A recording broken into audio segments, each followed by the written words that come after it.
ओम शांति। मीठे मीठे रूहानी भाई बहनों, आप सभी का मुरली के मीठे वचन चैनल पर हार्दिक स्वागत है। आशा है आप सभी शिव बाबा की याद में स्वस्थ, प्रसन्न और शक्तिशाली होंगे। चलिए जानते हैं आज की मुरली के कुछ मुख्य पॉइंट्स। आत्मा अभिमानी बनो, अपने आप को शरीर नहीं बल्कि ज्योति बिंदु आत्मा समझो। बाबा कहते हैं परमात्मा भी अति सूक्ष्म ज्योति बिंदु है। अगर बिंदु रूप में याद करना कठिन लगे तो पहले बाबा के घर शांति धाम को याद करो। बाबा ने बताया अब पुरानी दुनिया का अंत और नई दुनिया की स्थापना होनी है, इसलिए स्वयं को पवित्र बनाना है। बाबा कहते हैं 84 जन्मों का ड्रामा अब पूरा होने वाला है। अब आत्माओं को अपने घर वापस जाना है। बाबा कहते हैं ज्ञान और याद में अंतर है।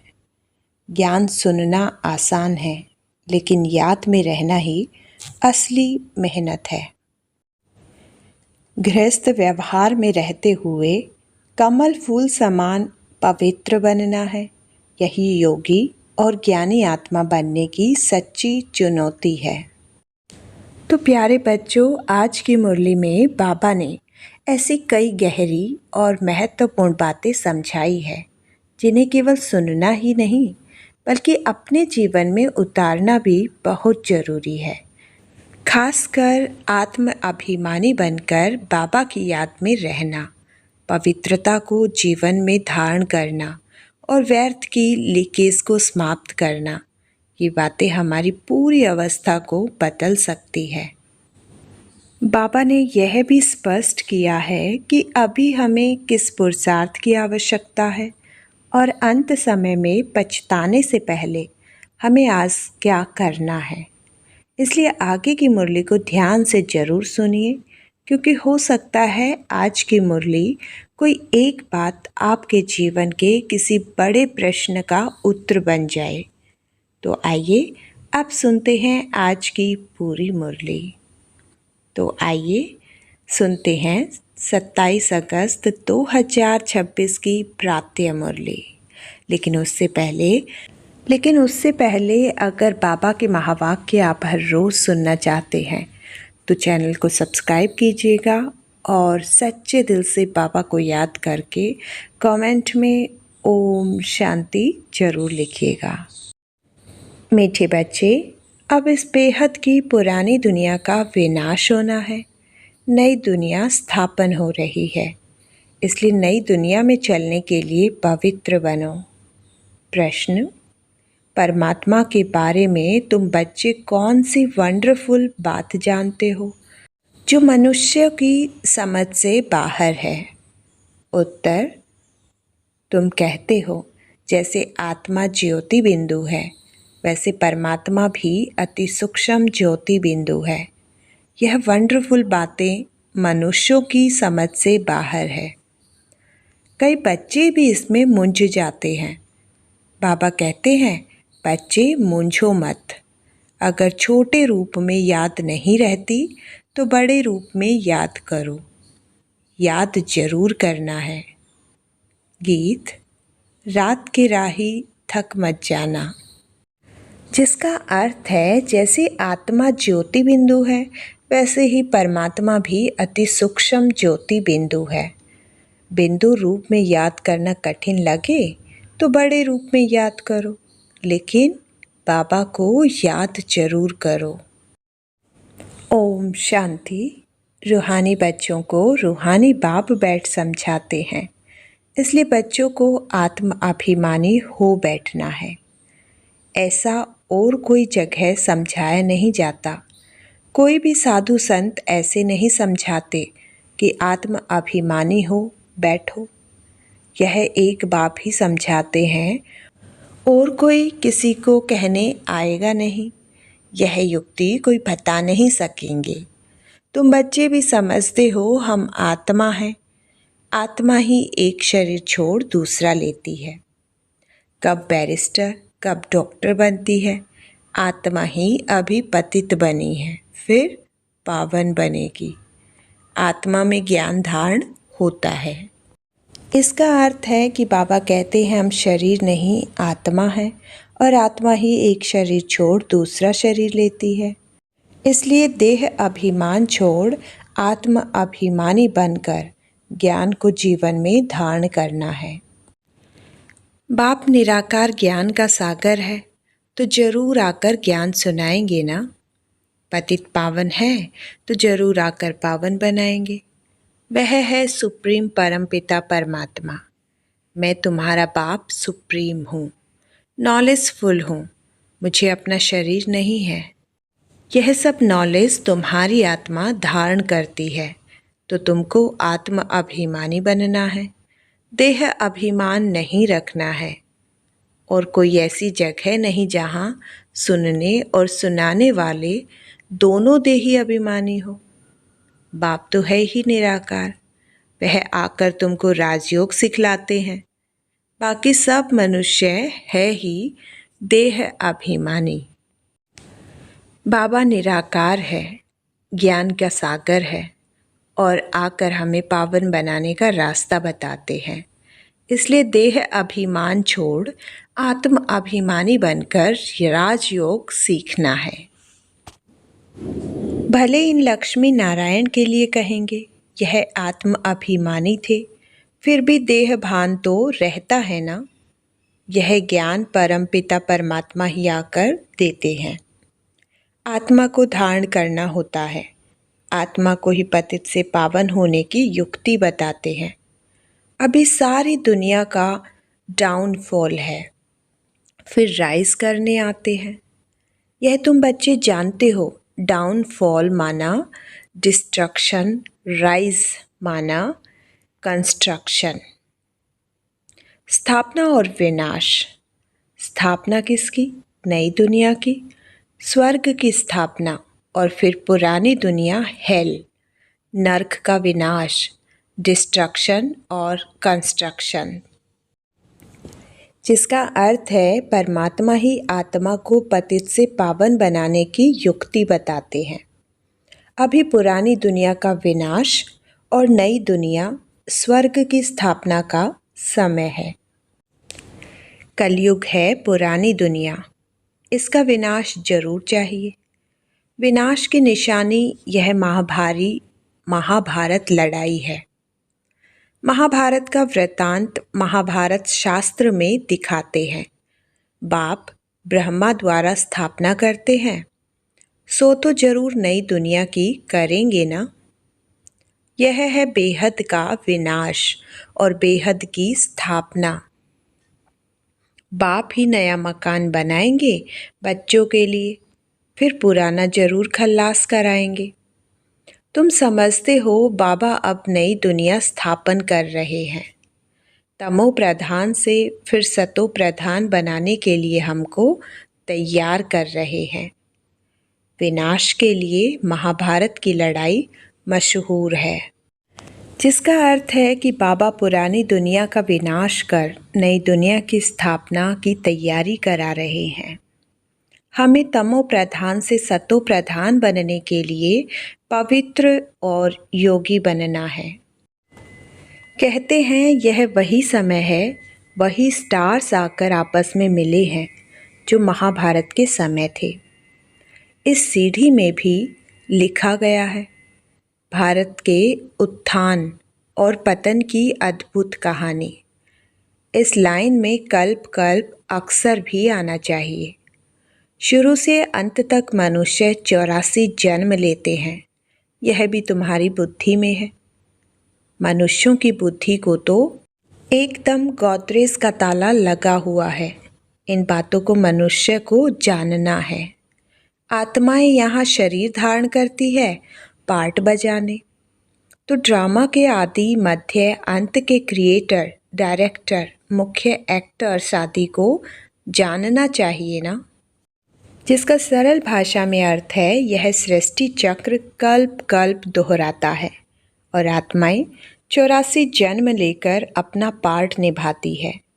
बाबा हमें ड्रामा के आदि मध्य अंत और उसके मुख्य पात्रों का ज्ञान समझाते हैं।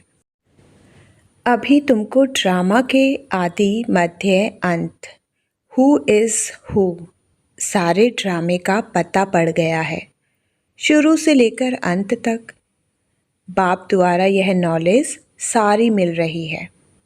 सृष्टि चक्र कैसे फिरता है, इनको कहा जाता है रूहानी नॉलेज। जिस्मानी ज्ञान को फिलॉसफी कहा जाता है। स्पिरिचुअल नॉलेज, रूहानी नॉलेज को ज्ञान कहा जाता है। अब यह सब बातें बच्चों की बुद्धि में बिठाई है। बच्चे जानते हैं अब 84 जन्मों का नाटक पूरा होता है, जिसका अर्थ है कि बाबा हमें पूरी सृष्टि चक्र और 84 जन्मों के नाटक का रूहानी ज्ञान देते हैं। अब यह चक्र पूरा होने का समय है, इसलिए घर लौटने की तैयारी करनी है।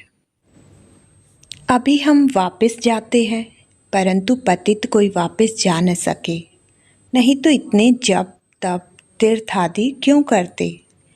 पवित्र बनने के लिए ही गंगा स्नान करने जाते हैं, परंतु उससे कोई पावन तो नहीं बन सकते, इसलिए वापस कोई जा नहीं सकते। गपोड़े तो बहुत लगाते हैं कि फलाना पार निर्वाण धाम गया, ज्योति ज्योत समाया। बाप ने समझाया है वापस कोई जाता नहीं है, सब एक्टर्स यहाँ ही है। अभी नाटक पूरा होता है तो सभी स्टेज पर खड़े हुए हैं, अभी सब यहाँ मौजूद हैं।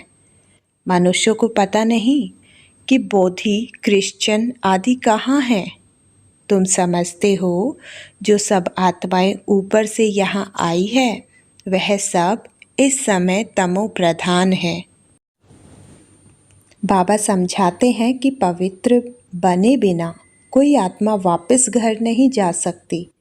अब 84 जन्मों का नाटक पूरा हो रहा है और सभी आत्माओं को अपने घर लौटने की तैयारी करनी है। तमो प्रधान से सतो प्रधान कल्प पहले भी बने थे। बाप ही आकर स्थापना विनाश कराते हैं। कहते भी हैं यह ज्ञान राजाओं का राजा बनाने वाला है। यह बेहद के बाप ने कहा है कि मैं तुमको राजाओं का राजा बनाता हूँ। श्री कृष्ण तो स्थापना नहीं कराते, क्रिएटर बाप हैं। बाप ही आकर समझाते हैं कि तुम मुझे बुलाते ही तब हो जबकि सृष्टि पतित है। ऐसा नहीं कि मैं नई सृष्टि रचता हूँ, जैसे दिखाते हैं प्रलय हुई, यह सब रॉन्ग है। मनुष्य बुलाते ही हैं कि हे पतित पावन आओ, तो जरूर पतित दुनिया में आएंगे ना। बाप ही आकर श्री कृष्णपुरी का साक्षात्कार कराते हैं, जिसका अर्थ है परमात्मा ही पतित दुनिया में आकर हमें राजाओं का राजा बनाने का ज्ञान देते हैं। वही नई दुनिया की स्थापना और पुरानी दुनिया के परिवर्तन का मार्ग समझाते हैं। दिखाते हैं श्री कृष्ण पीपल के पत्ते पर सागर में आया। यह है ठीक बात। नई दुनिया में फर्स्ट श्री कृष्ण ही आते हैं, सागर में नहीं, परंतु गर्भ महल में आते हैं। अंगूठा चूसते हैं, बड़े आराम से गर्भ महल में रहते हैं। सतयुग में जो भी बच्चे होते हैं गर्भ महल में रहते हैं। उन्होंने गर्भ महल की बात को फिर सागर में पत्ते पर बैठ दिखाया है। वह सब है भक्ति मार्ग की बातें। बाप इन सब शास्त्रों का सार बैठ समझाते हैं। यहाँ गर्भ जेल में रहते हैं, तब कहते हैं हमको बाहर निकालो, फिर हम पाप नहीं करेंगे। परंतु रावण की दुनिया में पाप तो होते ही हैं, जिसका सरल भाषा में अर्थ है कि बाबा यहाँ हमें समझाते हैं कि श्री कृष्ण का जन्म सागर में नहीं बल्कि सतयुग के पवित्र गर्भ महल में होता है। शास्त्रों में इसे अलग रूप में दिखाया गया है, जिसका सही ज्ञान बाबा समझाते हैं। फिर भी पाप करने लग पड़ते हैं। तुम आधा कल्प जेल बर्ड्स बन जाते हो। चोर लोगों को जेल बर्ड्स कहते हैं।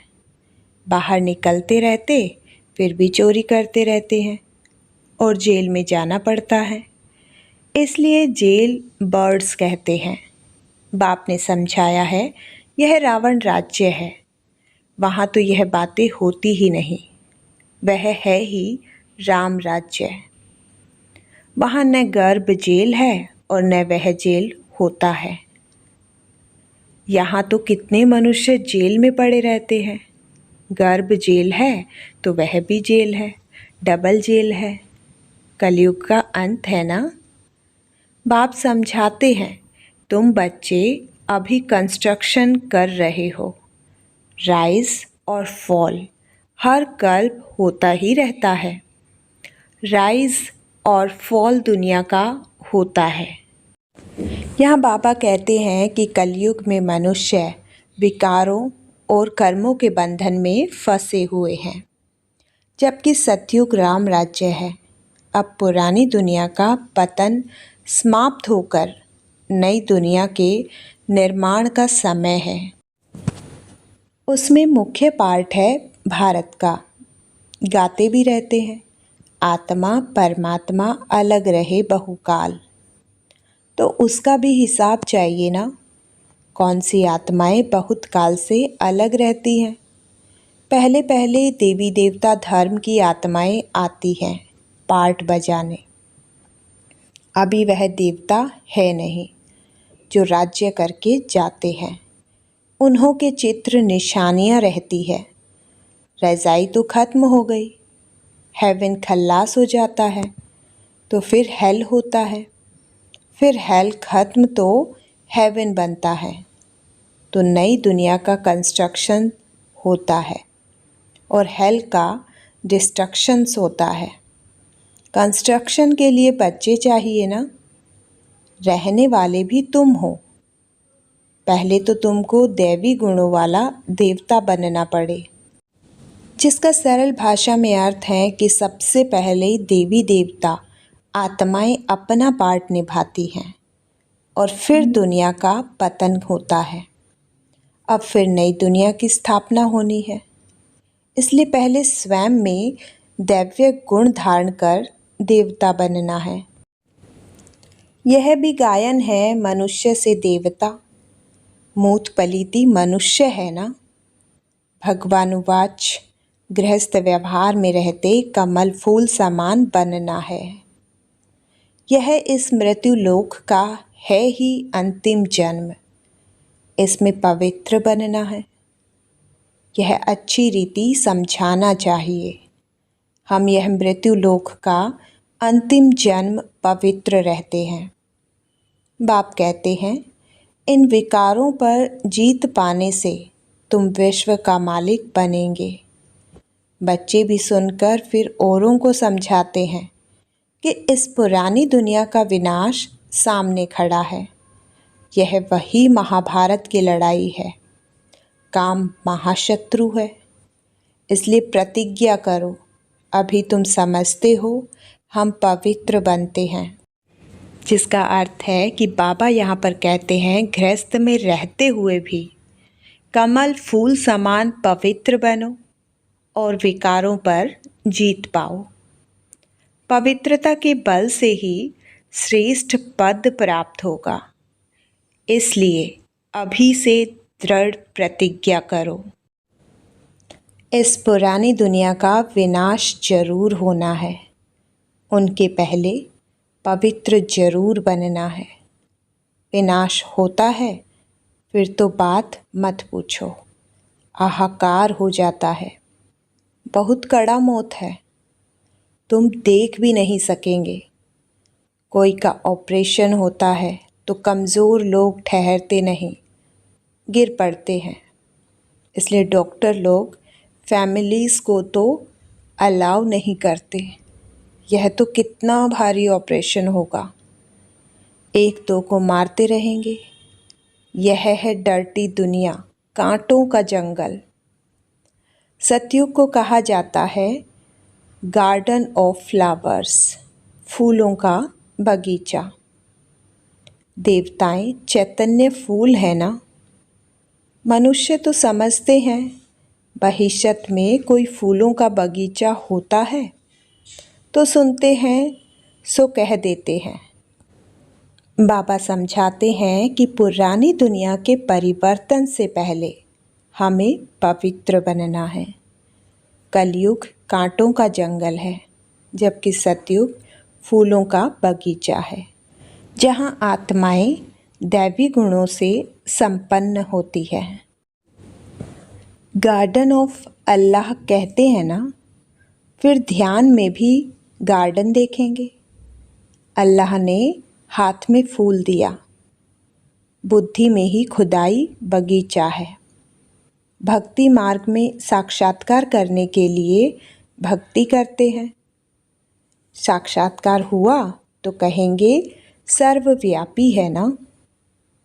जो पास्ट हुआ सो फिर होगा। बच्चे जिस पोशाक में जैसे आए हैं, ऐसी पोशाक में फिर कल्प बाद आएंगे। ड्रामा को कोई अच्छी रीति समझते हैं। बाबा के पास कोई आते हैं तो बाबा पूछते हैं आगे कब आए हो।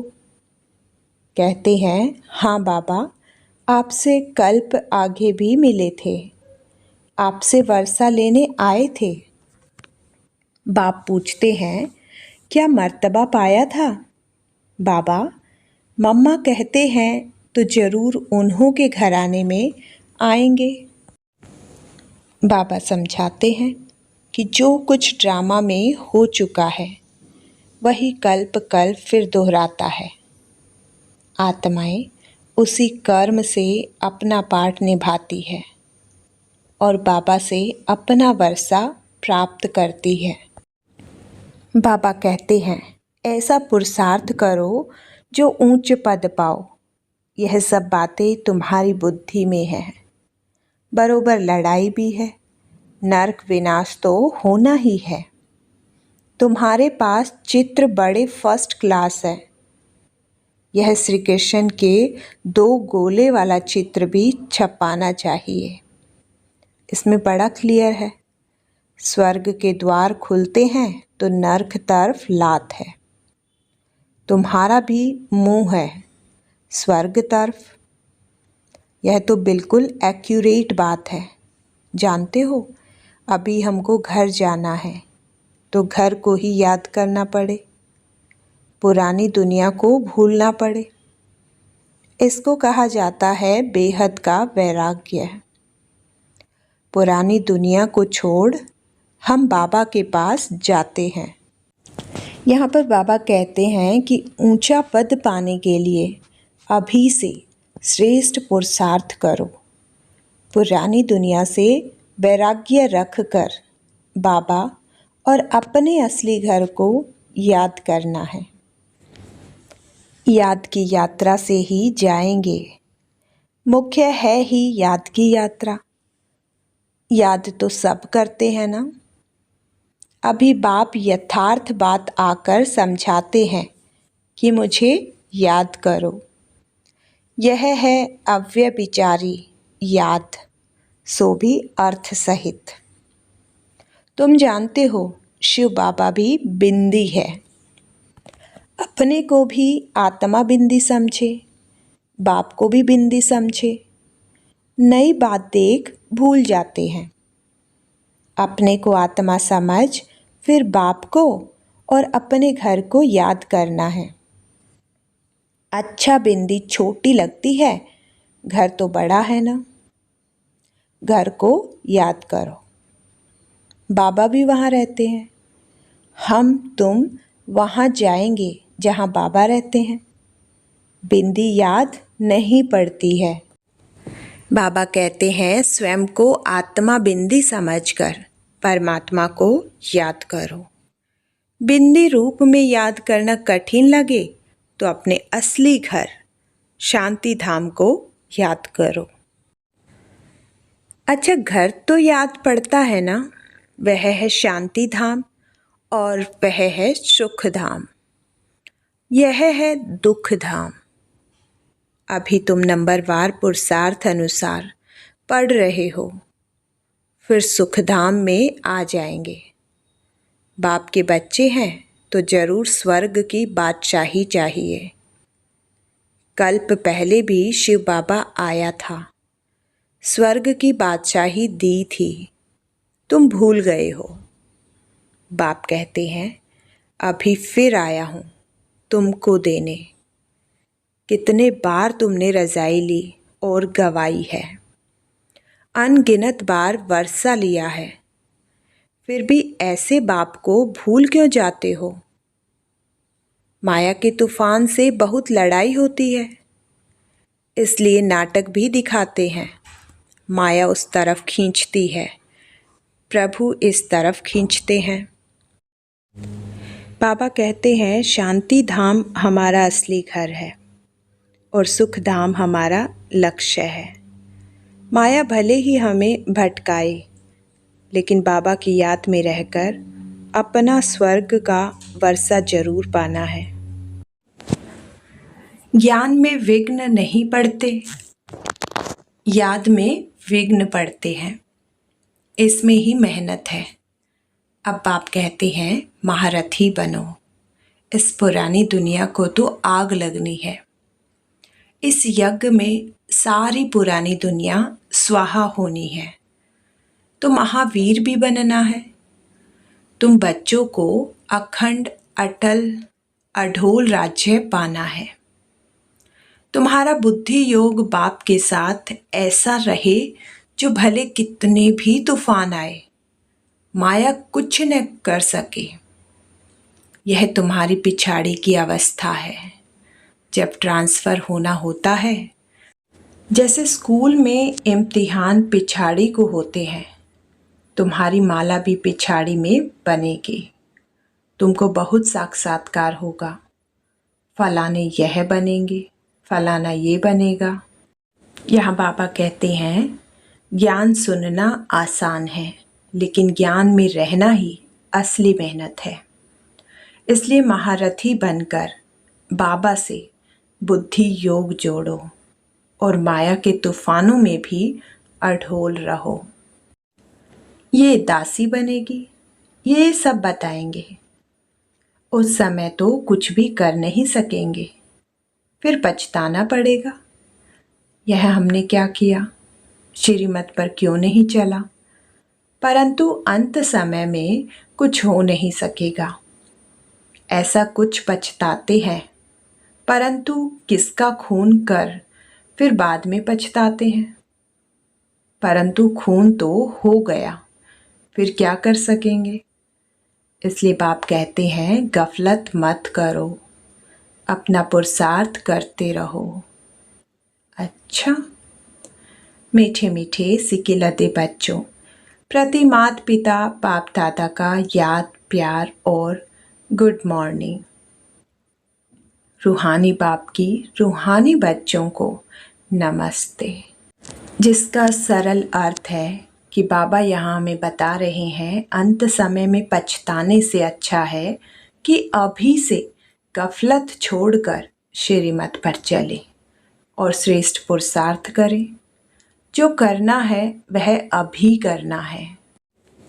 धारणा के लिए मुख्य सार नंबर 1, 84 जन्मों का नाटक अभी पूरा होता है। वापस घर चलना है, इसलिए आत्म अभिमानी रहे पावन बनना है। देह अभिमान मिटाना है।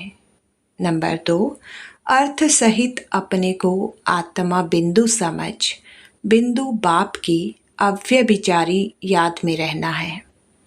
महावीर बन अपनी अवस्था अढोल अचल बनानी है। वरदान, व्यर्थ की लीकेज को समाप्त कर समर्थ बनने वाले कम खर्च बालानशीन भव। संगम युग पर बाप दादा द्वारा जो भी खजाने मिले हैं, उन सर्व खजानों को व्यर्थ जाने से बचाओ, तो कम खर्च बालानशीन बन जाएंगे। व्यर्थ से बचाव करना अर्थात समर्थ बनना। जहाँ समर्थी है वहाँ व्यर्थ जाए, यह हो नहीं सकता। अगर व्यर्थ की लीकेज है तो कितना भी पुरुषार्थ करो, मेहनत करो, लेकिन शक्तिशाली बन नहीं सकते। इसलिए लीकेज को चेक कर समाप्त करो तो व्यर्थ से समर्थ हो जाएंगे। स्लोगन: प्रवृत्ति में रहते संपूर्ण पवित्र रहना, यही योगी वैज्ञानी तू आत्मा की चैलेंज है। अव्यक्त इशारे: अपवित्रता के बीज को भी समाप्त कर संपूर्ण स्वच्छ पवित्र बनो। परमात्मा ज्ञान की नवीनता पवित्रता है। फलक से कहते हो ना कि आग कपूस इकट्ठा रहते भी आग नहीं लग सकती। आप लोग भाषणों में भी कहते हो कि पवित्रता के बिना योगी तू आत्मा, ज्ञानी तू आत्मा बन ही नहीं सकती। तो यह चैलेंज अब प्रैक्टिकल रूप में लाओ। बाबा कहते हैं व्यर्थ संकल्प और शक्तियों को बचाकर समर्थ बनो और गृहस्थ जीवन में रहते हुए भी पूरी पवित्रता बनाए रखो। पवित्रता को केवल बोलना नहीं बल्कि जीवन में प्रैक्टिकल करके दिखाना ही सच्चे योगी और ज्ञानी आत्मा की पहचान है। तो प्यारे बच्चों, आज की मुरली से हमें सीख मिलती है कि हम आत्म अभिमानी बने, बाबा की याद में रहें, पवित्रता को जीवन में अपनाएं और व्यर्थ संकल्पों को समाप्त करके समर्थ बने। हमें गृहस्थ जीवन में रहते हुए भी कमल फूल समान पवित्र रहना है और माया के तूफानों में अढोल रहकर अपना श्रेष्ठ पुरुषार्थ करते रहना है। आज से हमें खुद से एक छोटा सा संकल्प करना है, गफलत नहीं करनी, बाबा की याद नहीं छोड़नी और जो श्रेष्ठ बनना है उसकी शुरुआत आज से ही करनी है। और अगर आपको आज की मुरली से कोई अच्छी सीख मिली हो तो वीडियो को लाइक करें, शेयर करें और सब्सक्राइब जरूर करें और कमेंट में सच्चे दिल से बाबा को याद करके ओम शांति जरूर लिखिएगा।